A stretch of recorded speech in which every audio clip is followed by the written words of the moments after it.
मुख्यमंत्री साहेबांनी मला आर्थिक मदत पाठवली आहे. मी त्यांचे आभारी आहे. परंतु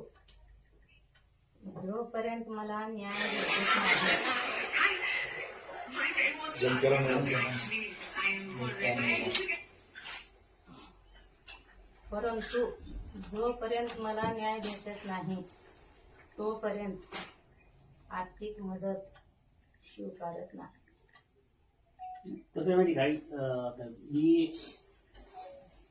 सोमनाथचा मित्र म्हणून तुम्हाला सांगतो, हे न्याय भेटण्याची जी प्रोसेस आहे ही कायदेशीर आहे आणि ही दीर्घकाळ चालणार आहे. हे नाही, बरोबर आहे. त्याचं सोमनाथचं जे नुकसान झालं, हे नुकसान कितीही पैसे दिले तर भरून येणार नाही, त्याची आम्हाला पण जाणीव आहे. ही मदत निधी आहे, ही त्याची भरपाई म्हणून नक्कीच नाही. आणि खूप मोठं नुकसान झालंय.